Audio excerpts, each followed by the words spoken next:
우리는 과연 예수님처럼 온전한 삶, 즉 예수님의 품성에 우리가 도달할 수 있는가?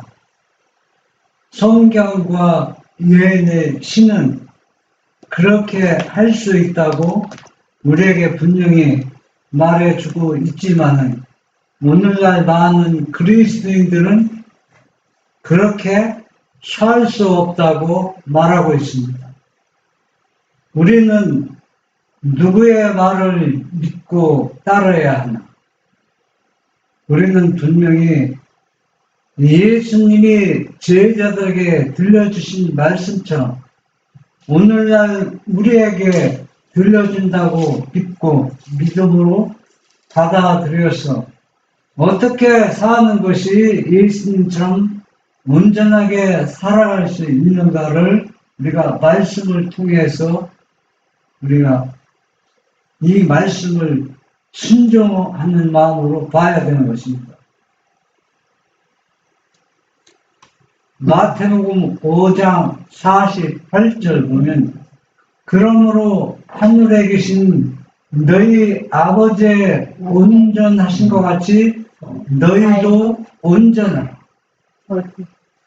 이거는 예수님이 제자들에게 하신 말씀이지만은 예수님을 믿는 모든 그리스도인들에게 오늘날 우리도 해당되지만 우리도 예수님처럼 온전하기 위해서 이 말씀을 믿고 순종해야 된다는 얘기입니다.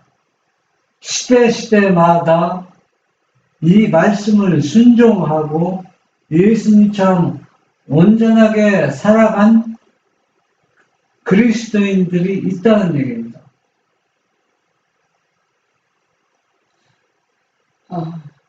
잠깐만요.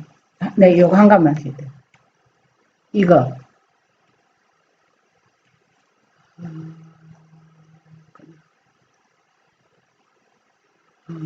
오케이. 해요.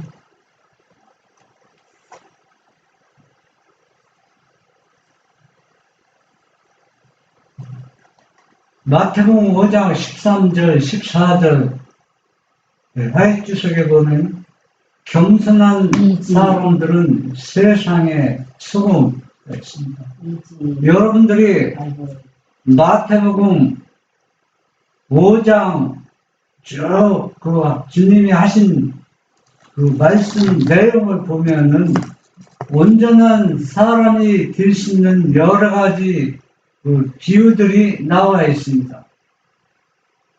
그 중에서 소금의 비유, 빛에 너희는 세상의 빛이다 이렇게 이야기했습니다. 그리스도의 교훈 중에 그는 그의 제자들을 그들이 익히 아는 물질 곧 빛과 소금에다 비유하였다. 오늘날 빛과 소금은 우리가 살아가는데 필수적으로 필요합니다. 너희는 세상의 소금이라, 너희는 세상의 빛이라고 주님은 말씀하셨다. 이 말씀은 몇 안 되는 가난하고 비천한 어부들에게 하신 말씀이다.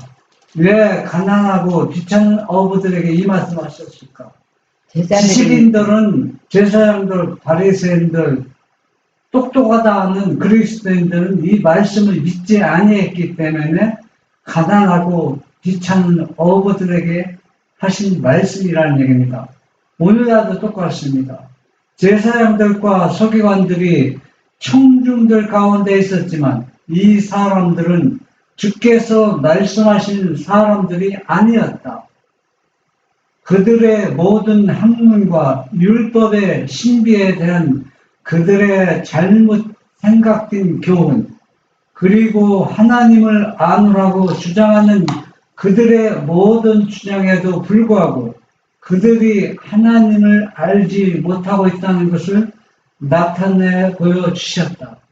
많은 사람들이 하나님을 믿노라 하고 하나님의 자녀라고 하지만은 오늘날 많은 신학적으로 연구한 많은 사람들이 바리새인이나 서기관들처럼 그들은 예수님을 안다고 주장하지만 그러나 주님께서 분명히 말씀하시기를 그들은 뭘 모른다? 나를 모른다고 하여 주셨습니다. 화이트석 마태복음 5장 13절로 14절 이 지도자들에게 하나님의 계시의 말씀을 위탁해 오셨지만 그리스도는 그들이 믿을 만한 교사들이 아니라고 말씀하셨다. 그분은 이 교사들에게 너희가 사람의 계명으로 교훈을 삼아 가르친다고 하시고 너희가 성경도 하나님의 능력도 알지 못하는 거로 오해하였다고 하셨다. 그분은 이 사람들에게 돌아서시고 비천한 어부들을 향하시고 너희는 세상의 소금이라고 하셨다.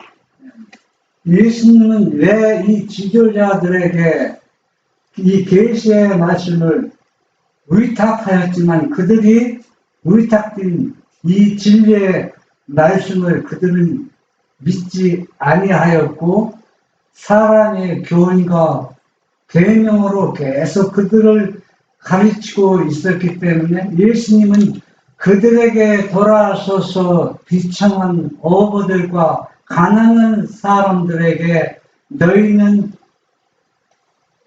세상의 빛이요 소금이라고 이 하나님의 진리의 말씀을 기회해서 말씀하신 것을 알 수 있습니다. 오늘날도 똑같습니다.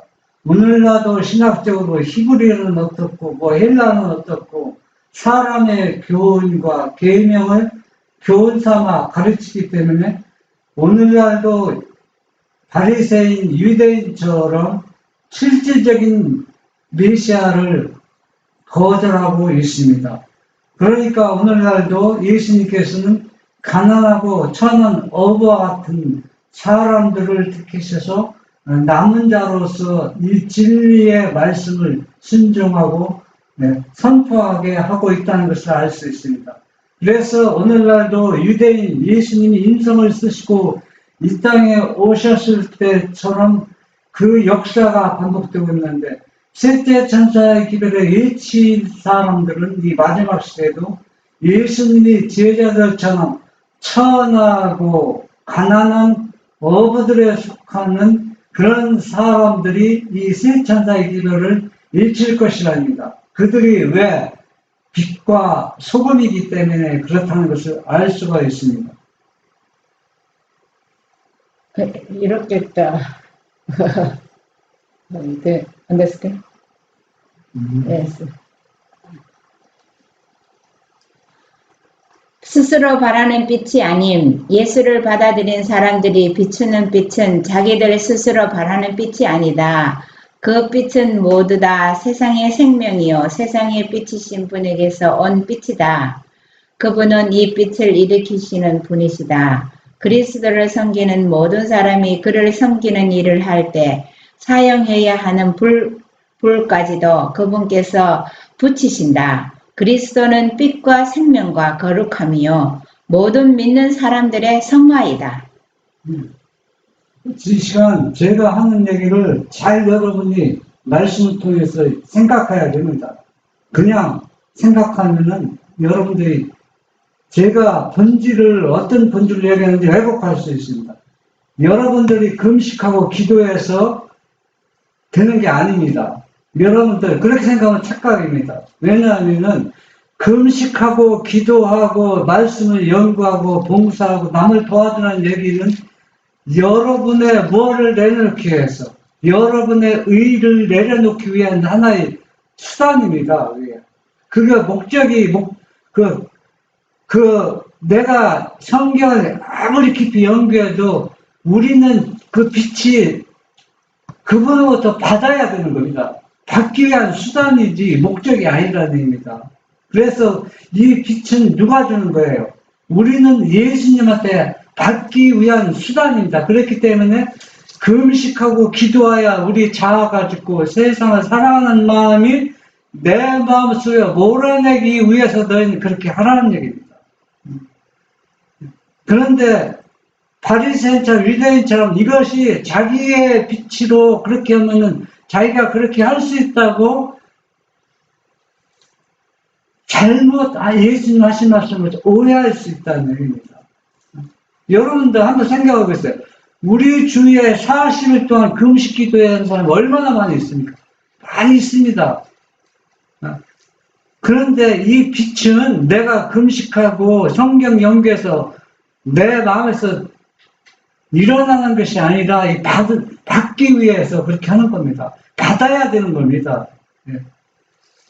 그래서 내가 열심히 하지만 그게 뭐냐면 행위입니다. 행위로 되면 이게 큰 모순이 있다는 얘기입니다. 그래서 내가 하는 얘기가 여러분들이 왜곡할 수 있어요.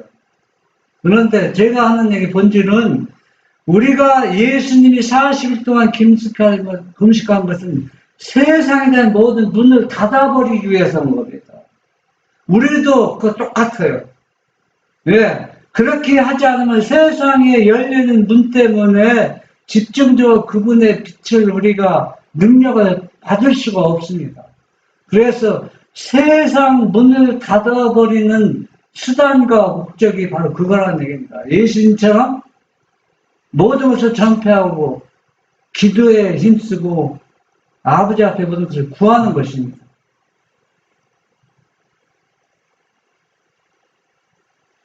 성도들은 이 빛을 받아들여야 하며 착한 일을 행할 때도 이 빛을 나누어 줘야 한다. 여러 다른 많은 방법으로 그분의 은혜는 세상의 소금의 역할을 담당하고 있다. 이 소금이 어느 곳에서 그 일할 곳을 찾든지 그곳이 가정이건 사회이건 간에 그것은 선한 것을 보존하는 능력이요 나쁜 것을 파괴하는 힘이 된다. 리뷰.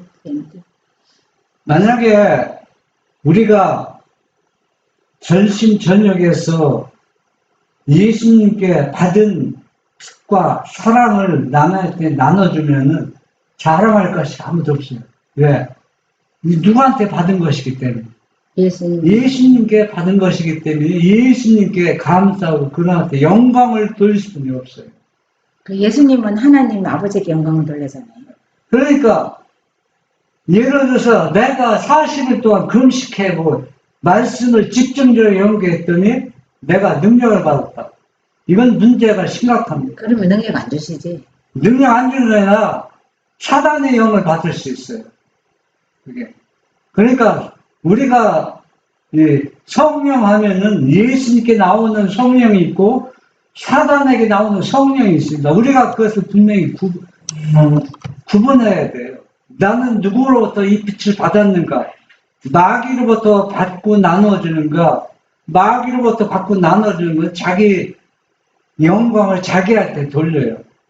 그런데 예수님께 받는 빛은 교만하지도 않고 자랑하지도 않고 겸손하고 온유하고 모든 생활 면에서 균형이 딱 잡히는 겁니다. 소금은 어때요? 균형이 딱 잡혀요. 부패하는 거 막아주죠. 그렇잖아요. 또 선한 것을 보여주죠. 맛을 내주지. 이게 바로 뭐냐? 예수님께 받았기 때문에 그렇습니다. 그런데 예수님께 받지 않는 소금은, 빛은 균형이 깨져버려서 자기 자신이 다 그걸 영광을 받는 것입니다.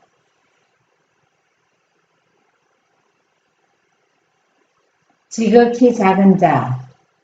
이것은 하늘 왕국에서 선고한 심판이다. 하나님의 계명을 범한 사람도 거기에 있을 것이지만 가장 낮은 지위를 차지하게 될 것이라고 생각하는 사람들이 더러있다. 이것은 틀린 생각이다. 죄인들은 환희로 가득 찬 그 세상에 결코 들어갈 수 없다. 네. 우리가 하나님께 빛을 받아야 주님이 제자들에게 하신 말씀을 올바로 이해하고 우리가 순종할 수 있습니다. 많은 사람들은 이렇게 생각하고 있어요. 내가 아는 만큼 순종하고 착한 일을 하고 말씀대로 살아가면은 내가 다른 사람처럼 에녹처럼 아브라함처럼 모세처럼 바울처럼 베드로처럼 그렇게 큰 일컬음을 받지 못하지만은 작은 자라는 일컬음으로 우리가 한국에 천국에 올라갈 수 있다 생각합니다. 이건 그 얘기가 아닙니다.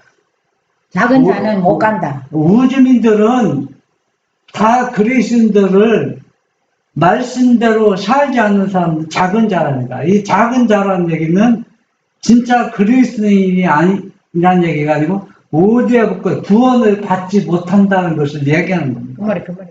그리스도인 아니지. 그러니까 그 사람들은 온 우주의 천사들은 예수를 믿는데 이 사람들은 뭐라고 합니까? 작은 자라는 얘기가. 작은 자라는 얘기는 오디에 못 간다는 얘기야. 하나님. 그러니까 사람들은 작은 자라니까 천국에서 높은 지위를 차지하지 못하지만은 쉽게 따지면은 오늘날 경비들은 어때요? 하늘 경비라도 쓰지 않겠느냐 우스갯소리로 그렇게 이야기하는데 하나님 계명을 범하는 자들이 가장 작은 자. 그러니까 그 어디에 하늘에는 그런 게 없어요. 다 환희와 기쁨에 찬 자들만 하늘에 올라갈 수 있다는 얘기입니다. 하나님의 계명을 범하는 자, 사람이 하나님의 율법을 지키느냐, 그 율법을 범하느냐 하는 것은 별 차이가 없는 것이라고 가르치면서 율법을 범하는 자와 연합하는 모든 자에게 온 우주가 말하기를 그들은 인간 대리자들 중에서 가장 작은 자들이라고 말할 것이라는 뜻이다. 그들은 본인들이 하나님께 불충성할 뿐 아니라 다른 사람들을 가르쳐서 하나님의 율법을 범하게 한다. 그리스도는 율법의 지식을 가졌노라고 말하지만 그들의 가르침과 모본으로 다른 영혼들을 암흑과 혼미 가운데 빠뜨리는 사람들 위해 심판을 선고하신다. 여러분들이 참 고통스러울 때가 있죠. 하나님 믿지 않는 사람들이 그 이야기합니다. 당신 하나님 믿는 사람과 안 믿는 사람 뭐 똑같은 애, 뭐 차이점이 뭐 있어? 또 이기심이 많고 교만하고 그러면은 예수님의 품성을 닮지 않는 사람은 그게 맞잖아요. 틀린 얘기는 아니라 또 같은 믿음의 형제끼리 당신 뭐 진리를 가졌다고 주장하지만은 진리를 올바로 이해하지 못한 사람과 당신과 나 차이 나는 게 뭐냐고. 당신 거듭났느냐고. 그러면 여러분들 심중이 어떻게 고통스럽다. 그렇게 말하는 자체가 뭐라는 얘기예요? 응? 모순이라는 얘기인데 한마디로 얘기했어. 네? 이거는 그렇게 얘기하는 사람은 하나님께 불충성할 뿐만 아니라 그들은 가장 작은 자라는 얘기는 천국에 올라갈 수 없다는 얘기입니다. 진리는 진리입니다. 율법을 범하는 자와 율법을 그러니까 못 지키도록. 율법을 범하는 자나 지키는 자나 당신 지킨다고 하지만 별 차이가 없다는 얘기거든요. 별 차이가 뭐 있느냐. 그렇게 주장하는 사람들은 뭐합니까? 심판을 받는다는 얘기입니다. 진리는 진리입니다. 진리를 알고 그 사람들이 잘못하고 죄를 범하는 거는 진리하고 무관한 겁니다. 진리는 진리예요. 그 사람들이 거듭나지 못했건 행동이 올바르지 못했건 그 사람들이 가진 진리가 안 될 수가 없는 겁니다. 우리가 그걸 분명히 잘 이해하고 말을 할 때 조심해야 되는 겁니다. 그럼 당신 거듭났어. 그런 묻는 것도 모순이죠. 그건 그 사람이 하나님께서 심판하는 것이죠. 거듭났는지 안 났는지는 하나님만 아는. 아니, 그러니까 우리가 그런 얘기 자주 하잖아요. 당신 거듭나고 회개했느냐고. 그 얘기는 얼마나 모순이 많은지. 그러니까 그 사람 우리가 어떤 죄를 지적해 줄 필요는 있어요. 죄는 이게 죄라고 할 수 있지만 그 사람들 상대방으로 심판할 수 있는 권한은 하나님께서 아무에게 주지 않으십니다. 근데 사람들이 그 행하는 거 보면 그 사람 거듭나서는 저런 행동 안 할 거야 이런 말 하죠. 참 애매해. 화이트석 마태복음 5장 21, 22, 27, 28절 하늘책에 그려져 있는 품성의 모습들. 하나님의 율법의 적용 범위는 겉으로 드러난 행동은 물론이요 감정과 동기까지 이른다.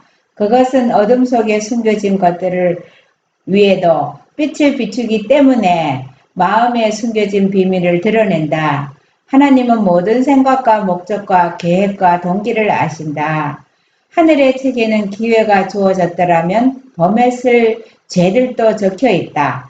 하나님은 모든 은밀한 일과 함께 모든 드러난 일을 심판하실 것이다. 예. 왜 예수님께서 언제나라고 했느냐? 여러분, 우리가 한번 생각해 봅시다. 베드로는 공개적으로 예수님을 저자고 부인했잖아요. 부인했잖아요. 그러나 예수님의 다른 제자들도 베드로처럼 똑같은 기회가 주었으면 다 예수님을 저자고 부인할 것을 예수님은 다 하셨어요. 베드로만 그렇게 한 게 아니에요. 베드로만 그렇게 합니다. 우리도 지금 죄를 지창했지만은 기회가 주어졌으면 같은 환경이 베드로처럼 만들어졌으면 우리도 그분을 저주하고 부인할 것을 예수님이 다 아신다는 얘기예요. 그렇기 때문에 너희가 온전하라는 얘기입니다. 온전하는 것은 내가 온전할 수 있도록 너희에게 뭘 주겠다? 빛을 주겠다는 얘기다. 빛을 예수님이 직접. 그거는 잘난 척 하면 매 순간 예수님, 온전하신 예수님을 붙들으라네. 그러니까 우리가 생각할 때 예수님은 자기가 할 일을 다 계시를 통해서 보여줬지만은 그 계시가 본 것 같고 안전하지 않습니다. 그는 매일 저녁 사람들을 가르치고 말씀을 나눠주고 저녁에 또 누구한테 교통했어요? 아버지 앞에 능력을 받기 위해서 날마다 강구했습니다. 이건 무엇을 의미하냐면 우리가 죄에서 돌아왔으면은 성화되기 위한 그 과정을 누구한테 매일 주님과 교통해야 됩니다. 매일매일. 한 번 내가 말씀에 감동받았다가 끝나는 게 아니거든요. 순간마다. 그래서 예수님은 밤새도록 아버지와 기도하는 것을 큰 기쁨으로 삼았습니다. 그런데 여러분 밤새 기도 됩니까? 왜 기도가 안 됩니까? 필요를 안 느껴서요. 필요를 안 느끼는 것도 있지만 필요를 느낄 필요성이 없는 거는 그분의 진정한 사랑에 내가 그게 거하지 않기 때문이에요. 여러분 누군가를 사랑하면은 그 사랑하는 사람에게 자꾸 뭘 주고 싶잖아요. 겁나들 생각해요. 네, 음식도 맛있는 거 만들고 시장에서 맛있는 거 사고 싶잖아요. 왜 그랬어요? 사랑의 능력으로 나의 마음을 자꾸 강권하기 때문에 그렇습니다. 그래서 우리가 그리스도의 사랑이 우리 마음의 풍성이 젖지 않으면은 밤새 기도해도 기도가 아무 소용이 없어요. 기도할 수가 없네. 힘이 없어요, 그 기도가. 그러니까 나는 사랑이 없는데 밤새 기도하면은 누가 오는 겁니다. 마귀가 성령으로 가장해서 엉뚱한 일을 합니다. 여러분, 이 진리가 0.1%라도 그게 오류가 섞였으면 진리가 아니에요. 100% 진리 있는 진리입니다.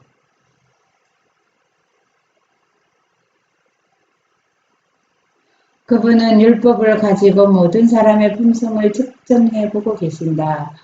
화가가 사람의 얼굴을 화폭에다 그리듯이 각 사람의 품성의 모습들이 하늘책에 그려진다. 하나님은 각 사람의 품성에 완벽한 사진을 갖고 계신다. 그리고 그분은 이 사진과 율법을 비교해 보신다. 그분은 각 사람에게 그의 삶을 망쳐놓은 결점들을 드러내어 보이시고 회개하고 죄에서 돌아서라고 호소하신다. 하나님께서는 각자 개인의 여러분의 형체의 모습을 하늘책에다 다 그림을 그려놓고 있어요.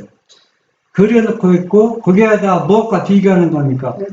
율법과 비교하는데 어떻게 비교하냐면 여러분 사복원 선생님은 너의 눈이 죄를 범하면 어떻게 했어요? 빼버려라. 진짜 빼버리라는 뜻입니까? 그런데 그림은 참 이쁘게 잘 완성이 되었어요. 그런데 눈이 어때요? 빠졌어. 눈이 빠졌으면 어떻게 될까요? 한번 생각해 보세요. 그러면서 너 눈이 뭐 있으니까 뭐 하라는 얘기예요? 싫어. 회개하라는 얘기입니다. 근데 죄가 어떤 죄 때문에 눈의 시력을 제대로 가려지 못한 거다.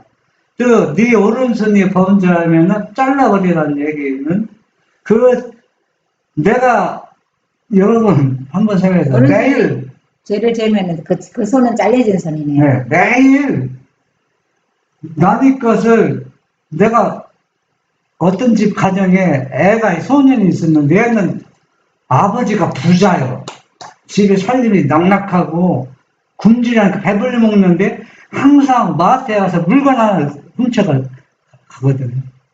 그래서 마트 주인이 이상해서 그 소년의 뒤를 밟았더니 그 소년의 집에 얼마나 어마어마하게 부자예요. 2층 집이고 어마어마하거든요. 그런데 이 소년이 뭐가 필요해서 남의 물건 훔친 것이 아니라 습관입니다. 습관.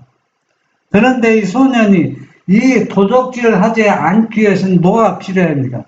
피나는 분투가 필요한 겁니다. 그러니까 눈을 빼버리고 팔을 잘라버리라는 얘기는 이 분투를 얘기하는 겁니다. 너희가 네 목숨이 죽을 때까지 팔을 자르는 아픔과 고통을 감내하면서 이걸 어때요? 회개하라는 얘기입니다. 회개하라. 그렇지 않으면은 회개할 수가 없는 것입니다.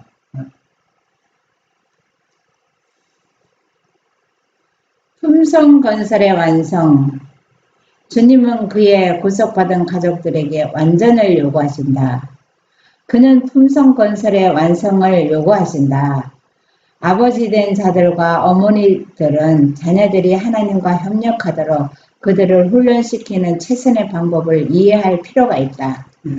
왜 우리의 품성이 완성이 왜 중요하냐면은 이것도 다 누가 주시기 때문에 예수님이 다 주신 것으로 완성을 이루는데 여러분 만약에 우리의 품성과 하나님의 율법과 하나가 되어 조화가 하나가 되어야 돼요. 일치가 되어야 됩니다.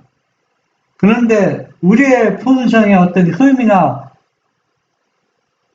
그릇된 올바르지 못하면 십계명과 일치가 안 돼요. 만약에 십계명과 우리의 품성이 되지 않는데도 우리가 구원을 받을 수 있다면 예수님이 십자가에 돌아가실 필요가 없어요. 왜 필요가 없습니까?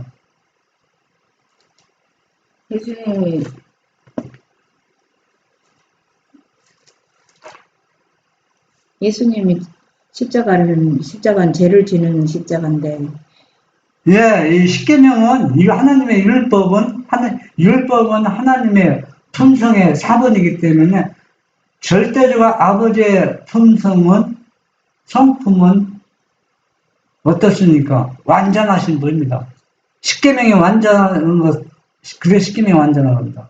그렇기 때문에 이 율법을 완전하게 옹호하기 위해서 하나님의 아버지의 성품은 모순된 것이 없다는 것을 보여주기 위해서 예수님이 이 땅에 오셨고 십자가에 돌아가신 겁니다. 사단은 아버지의 품성이 문제가 있다는 걸 지적합니다. 십계명이 문제가 있다는 얘기는 아버지의 품성이 문제가 있다는 얘기입니다. 그런데 그것이 그렇지 않다는 것.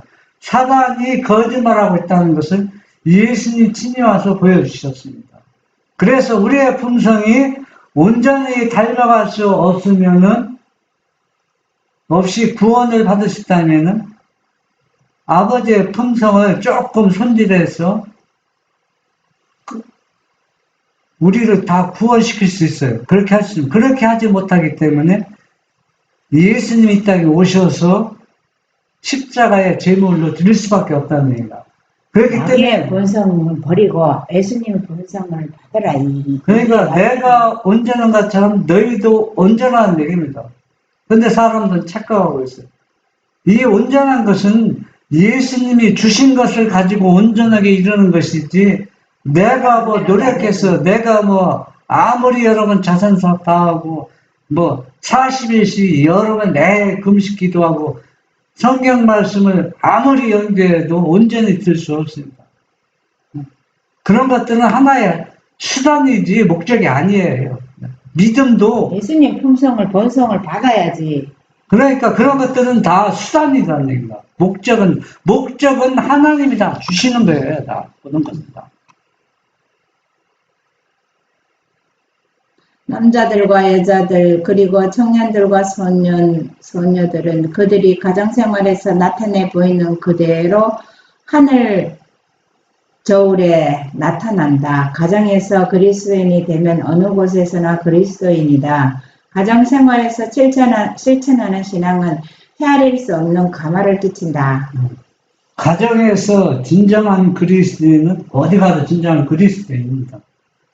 이 가정에서 불화가 있고 불평이 있고 서로 믿음 안에서 일치가 안 되면은 그리스도인이 아닙니다. 그거는. 그리스도인. 우리 다 회개해야 돼.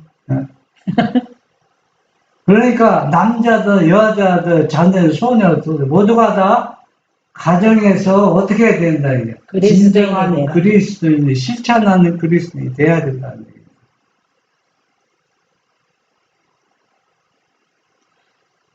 완전한 사람의 생활. 우리의 구주께서 하나님의 아들로서 참된 인간관계를 맺으셨다. 우리는 하나님의 아들들이요 딸들이다. 조심스럽게 행동하는 법을 알기 위하여 우리는 그리스도께서 인도하시는 대로 따라가야 한다. 근 30년 동안을 그분은 최고의 완전한 표준을 따라서 완전한 사람의 생애를 사셨다. 현지 레터.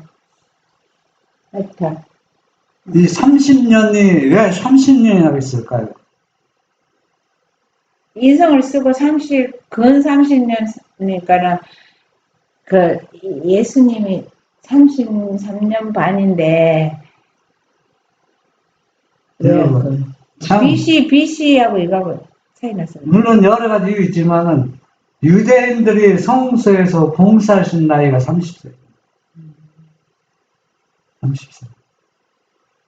30세가 되면은 28 아니야? 자유롭게 하나님의 사업에 봉사할 수 있고 도울 수 있습니다. 그러면 우리가 예수님은 인간이지만 하나님입니다.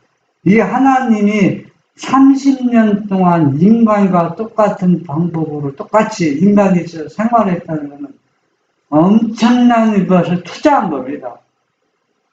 한번 생각해 보세요.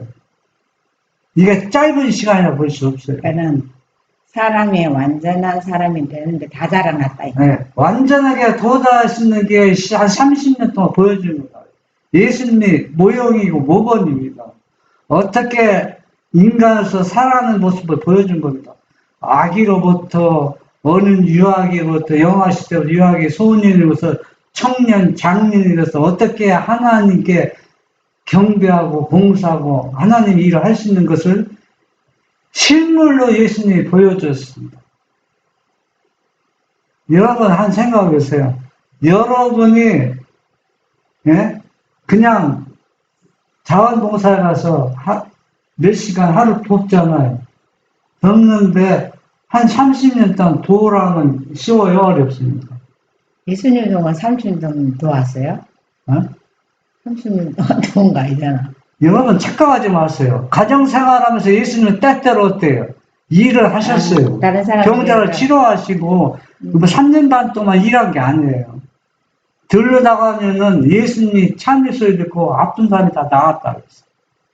예수님은 보면은 어때요? 하늘에 우리도 그래야 되겠네. 예, 그러니까 예수님만 바라봐도 병이 낫는 사람이 많이 있어요. 성경에는 기록되지 않았지만 여러분 보세요. 잘 보면 예수님이 걸어가실 때는 죽은 자기 아이를 들고 예수님한테 달려가는 모습이 엄마들이 그게 사복음서에 나왔어요? 안 나왔어요. 맞아요.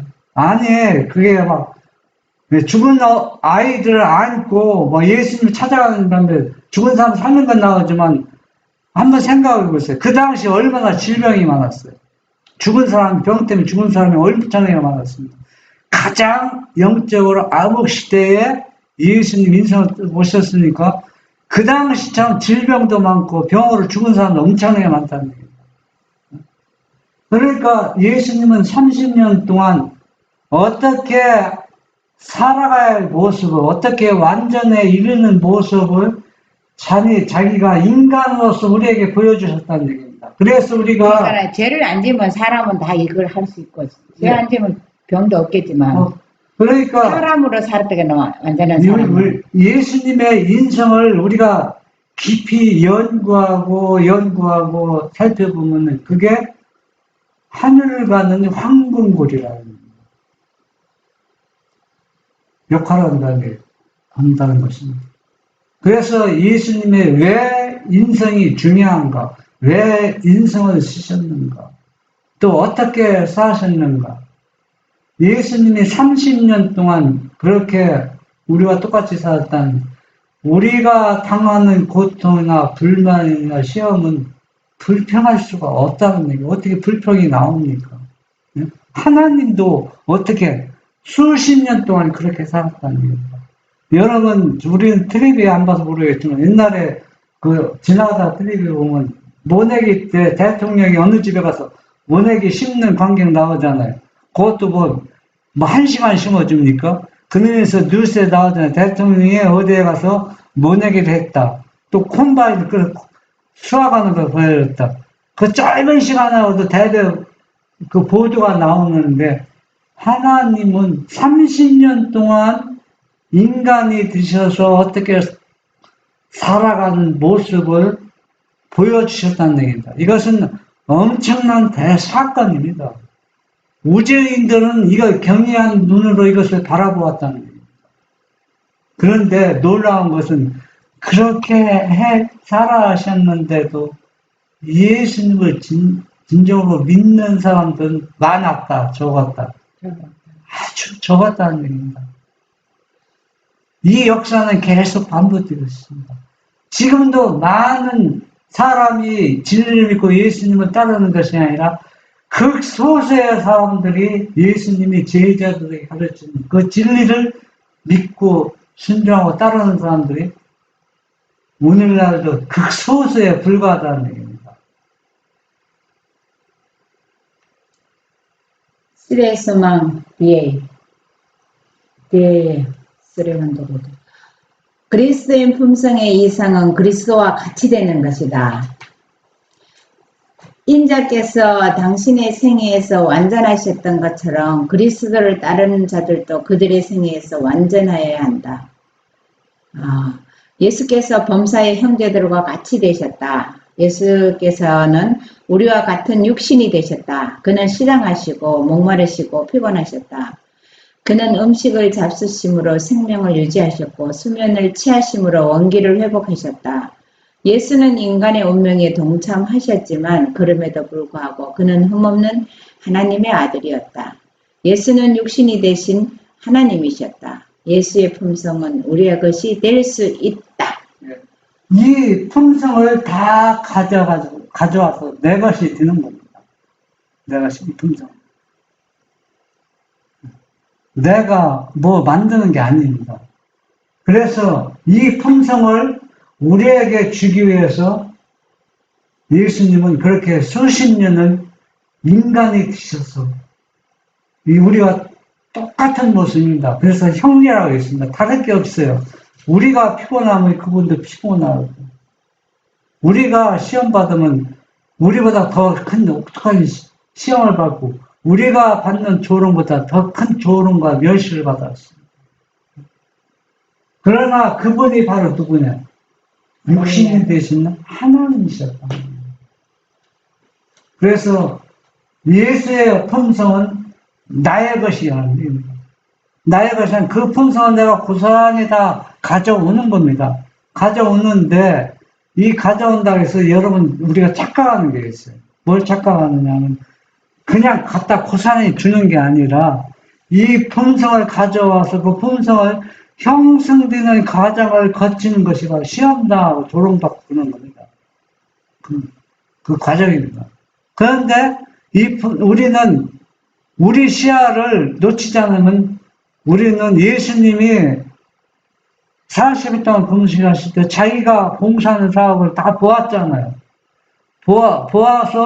보았지만은 실제 봉사 사업할 때 핍박과 조롱을 받았잖아요. 받았을 때 예수님 어떻게 했어요? 그래서 누구한테 받았어요? 아버지께. 아버지께 능력을 받았습니다. 예수님 온전한 본성을 우리에게 다 주었어요. 주었는데 아버지께 받은 것을 우리가 예수님이 시험하는 겁니다. 시험에서 그 시험에 통과하면은 그 품성이 예수님 것이 누구 것이 되는 거예요. 우리 것이. 내 것이 되는 과정에서 우리가 다 실패하고 넘어진다는 얘기입니다. 이증은 491. 나는 그대에게 우리 구주의 자아 부인과 겸손과 희생의 상해를 제시한다. 하늘 임금의 영광의 왕께서 그분의 부귀와 광채와 명예와 영광을 버리시고 죄인을 구하시려고 비천함과 가난과 수치의 삶을 사시고자 내려오셨다. 저는 그 앞에 있는 즐거움을 위하여 십자가에 참으사 부끄러움을 개의치 아니하시더니 우리 중에서 이런 모범을 보여주셨는데도 우리는 시련과 비난과 수치와 고통에 어찌 그리도 민감한가? 그분의 고통에 동참하기를 즐기지 않는 사람치고 누가 그분의 즐거움에 들어가겠는가? 예수님이 왜 그 비천함과 수치와 부끄러움을 당하면서 왜 참았느냐? 나오잖아요. 그 앞에 있는 즐거움을 위하여 십자가에 참으사 부끄러움을 개의치 아니하시더니, 그러니까 당신 스스로가 죄의 저주로 인해서 모욕과 고통과 고난 받은 것을 당신이 다 받으셔서 우리가 그분을 믿고 구원받는 것을 그 눈으로 미리 내다보시고, 그래서 너무 그것이 기쁘고 즐거워서 모든 것을 참으셨다는 겁니다. 즐거움으로 참았다는 얘기예요. 이증은 491조. 왜 종은 주인이 자신을 위해 이기심 없이 짊어진 모욕과 수치와 비난을 짊어지기를 싫어하는 것일까? 왜 그 종은 자신의 영원한 행복을 위한 그것을 통해 그가 결국 무한히 크고 영원한 상복을 받게 될 그 모욕과 희생의 삶을 회피하는 것일까? 내 마음의 생각은 이렇다. 나로 그리스도의 고통에 동참케 하소서. 그리하여 결국 그분의 영광에 동참케 하소서. 하나님의 진리는 세상에서 인기를 끌어본 적이 없다. 진리는 어느 시대고 환영과 인기를 끌어본 적이 없습니다. 이 진리를 올바로 이해하고 깨달은 사람들은 베드로가 뭐라 했어요? 나는 십자가에 예수님처럼 그렇게 돌아가는 게 너무 영광이다. 나를 거꾸로 매달게 해달라. 베드로가 그렇게 이용하는 것처럼 그렇게 실제 됐습니다. 그래서 우리는 그리스도의 고통에 동참하는 것이 얼마나 큰 영광이라는 것을 왜 우리는 모르고 있는가 했습니다. 그러면서 하나님의 질문 이 세상에서 언제든지 인기를 끌어본 적이 없다 했습니다. 오늘날 많은 그리스도인들은 교회로부터 많은 사람으로부터 인기와 인정을 받기 위해서 타협하고 온전히 하나님의 품성을 온전함에 도달할 수 없다고 얘기합니다. 이증은 491. 자연적인 본성은 진리를 거스린다. 우리가 갈바리의 사람을 따르기 위하여 세상의 애착과 교만한 마음과 우상숭배로 기우는 모든 것을 버려야만 하는 것으로 인해 하나님께 감사를 드린다. 진리를 순종하는 사람들은 세상에 의해 사랑과 존경을 결코 받지 못할 것이다. 진리를 사랑하고 순종하는 사람들은 교회에서나 어디에서나 환영을 받지 못하고 존경을 받을 수가 없습니다.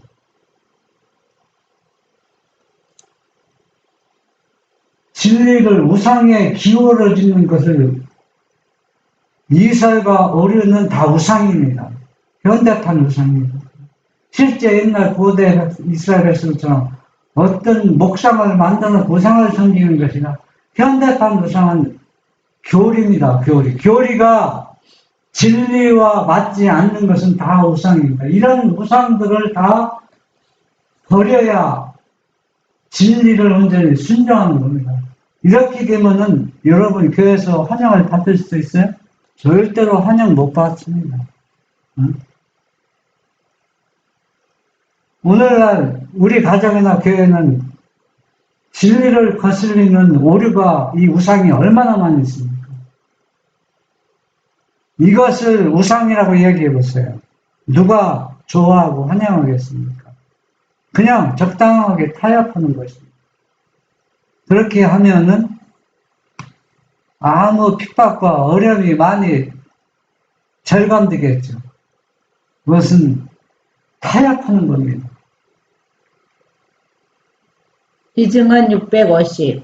K 형제가 진리를 찾아내는 데에는 큰 노력이 들지 않았다. 왜냐하면 하나님의 택하신 사람들이 분명하고 명백하고 확신을 주는 즐거움을 준비하여 그의 손에 쥐어줬기 때문이다. 사업에 헌신한 소수의 열렬한 노력에 의해 현대 진리의 어려운 문제들이 풀렸다.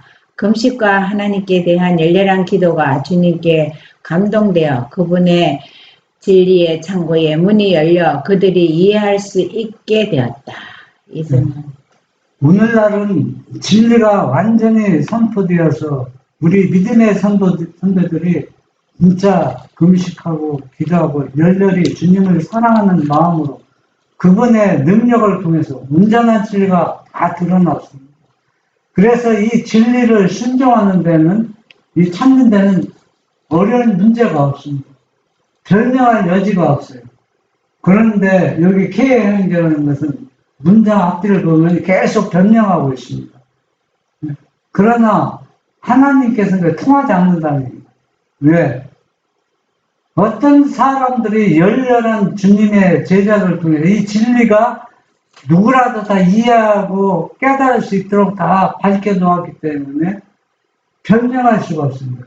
우리들 손에 완전히 쥐어져 있습니다. 셋째 천사의 기별도 하나님께서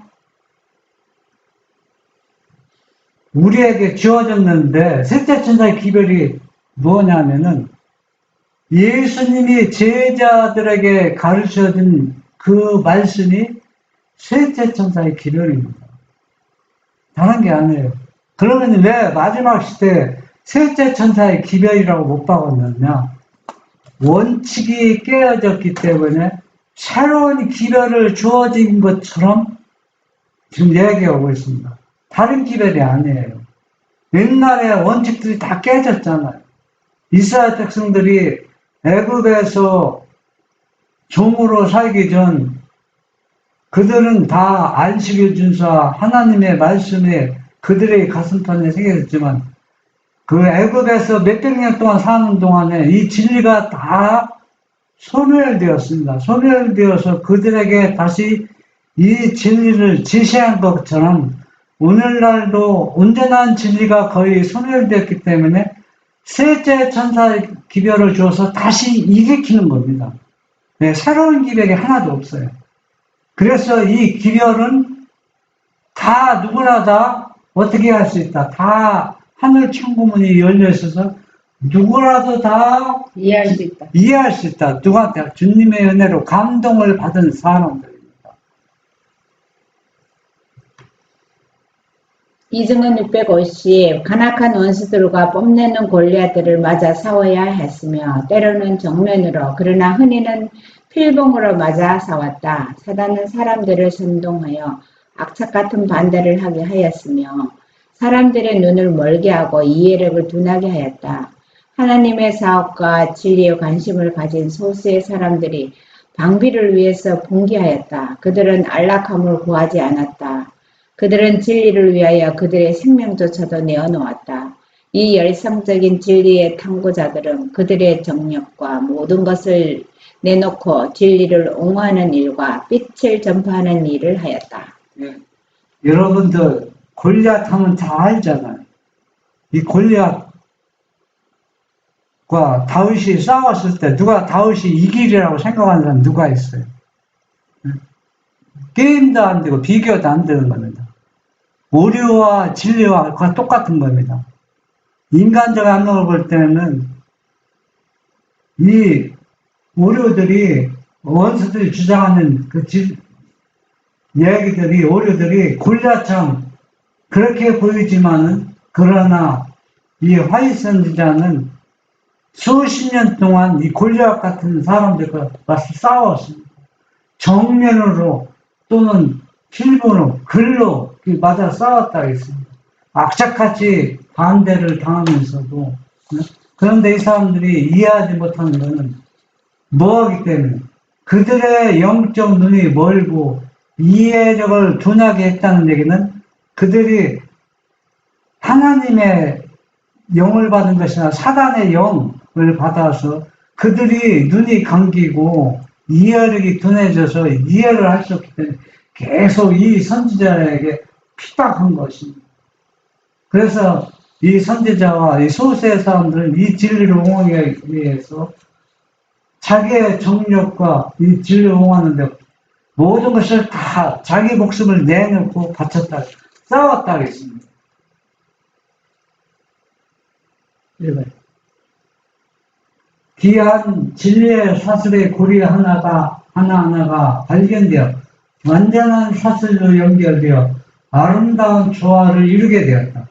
연구하는 정신을 가진 이 사람들은 초등학생도 이해할 수 있을 정도로 명백하게 논리를 만들게 되었다. 이제는 자아일생과 자아 부인을 피하면서 진리의 교사가 되는 일이 얼마나 쉽냐. 누구든지 초등학생도 이 진리를 이해할 수 있게끔 이 진리를 탐구하는 사람들 그렇게 만들었습니다. 그래서 그걸 우리가 믿고 받아들이는 것은 아주 쉽다는 얘기입니다. 예. 우리의 믿음의 선배들이 다 그렇게 해 놓았기 때문에 여러분 그 예수님이 하늘로 승천하게 된 예수님이 십자가에 돌아가기 전에 요한복음의 14장 16절 15절 여기 쭉 내용 보면은 내가 진리를 말할진대도 진리를 이해할 수 있다고 했어요. 이해할 수 없다고 했습니다. 그렇기 때문에 그것을 예수님께서 감춰 놓았다고 했어요. 이야기한들 이해하지 못하기 때문에. 그래서 그들이 예수님이 승천한 후에 그분의 성령이 그들의 마음에 임해서 예수님이 전에 하던 이 진리를 온전히 이해하고 깨닫게 되었다고 했습니다. 그랬을 때 그들은 자기 목숨을 내놓았습니다.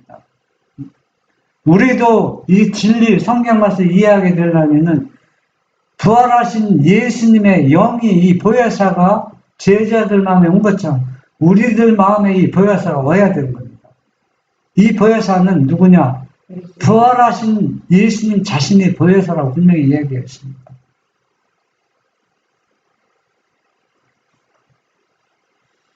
이승원 650. 이 진리의 탐구자들은 그것을 위해 고통을 받았고 그것의 대가를 알았다. 그들은 그것을 귀하게 여겼고 그것의 진전에 가장 깊은 관심을 느꼈다. 극기와 십자가는 모든 그리스도의 제자들의 길에 직접 놓여 있다. 그 십자가는 자연적 애정과 의지를 건너는 것이다. 우리가 예수님이 가신 발자취를 따라가는 것은 분명히 개개인의 십자가가 있습니다. 그러나 이 십자가는 우리가 자연적으로 애정과 의지를 건너게 하는 역할을 해줍니다. 왜? 예수님은 항상 아버지와 나는 뭐라 했어요? 하나하고 내 안에 누가 있다 했어요? 아버지 있고 아버지 안에 예수님이거든. 우리도 인성을 쓰셔서 하나님이 드셨던 그분이 부활하신 보혜사로 우리 마음이 하나가 됩니다.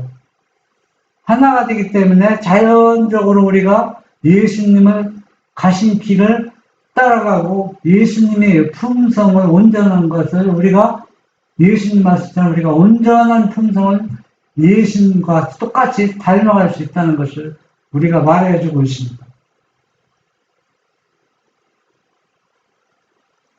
기증은 650. 마음이 하나님을 위해 전적으로 거룩해지지 않고 의지와 애정과 사상이 하나님의 뜻에 복종되지 않는다면 참 종교의 원칙들을 수행하고 그리스도의 생애를 삶 속에서 구현하는 데 실패할 것이다. 안락함과 자기애를 희생하고자 하는 참된 욕망이 없어질 것이며 육의 정신이 십자가에 못 박히지 않아서 그리스도의 일을 하지 못할 것이다. 이 말을 좀 줄여서 표현하면은 진짜 예수님을 따르는 자녀들은 예수님의 그 원칙을 우리가 수행하고 받아들여야 돼요. 이 진리를 우리가 해석해서는 안 된다는 얘기입니다. 내가 이해하지 못하면 이해할수록 우리가 그분한테 도움을 요청해서 그래야 우리가 예수님의 품성을 닮아가는데 온전한 사람이 닮아갈 수 있어요. 내가 아무리 그분의 능력을 받고 엄청난 일을 행했다 할지라도 이 진리에 굴복하지 아니하는 이 원칙에 굴복하지 아니하는 예수님께서는 다 그들을 심판하신다.